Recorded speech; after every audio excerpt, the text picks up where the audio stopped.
I think the first reaction people have to our puzzle analogy is that it seems simple, and by the time we get done and they've put it into place, they are blown away because they see that it pays off. They see that if they work on these 5 components on an ongoing basis, their numbers shoot through the roof.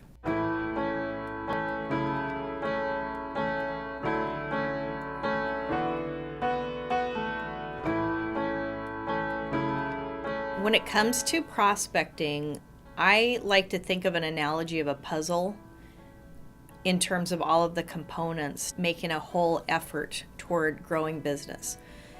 The way that breaks down is that the first puzzle piece is your existing customer base.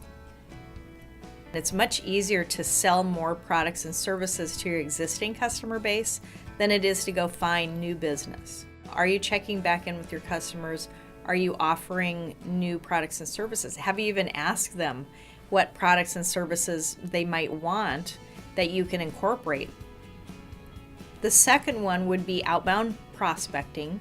It's kind of the foundation of everything, in that without it, I think you're just not going to grow as much as a company.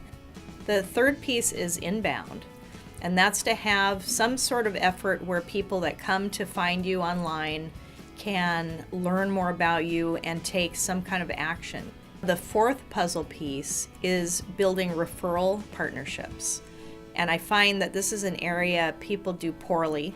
They don't have a process in place. Instead, they run into them at a conference and they say, "Oh, gee, Bob or Mary, we should get together. Gosh, we had a great referral there a couple months back." Instead of, why wouldn't you nurture those relationships just like you would prospects?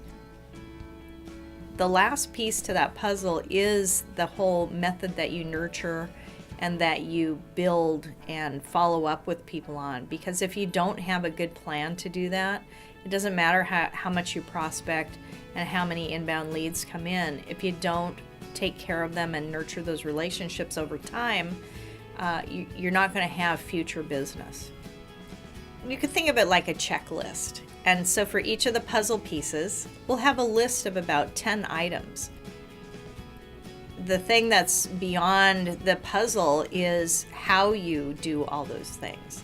And so how you prospect, what your messaging is, who you're targeting, how often you're targeting them, when you follow up, all the pieces in terms of how do you nurture companies that aren't ready to buy today, but they're a good potential fit in the future.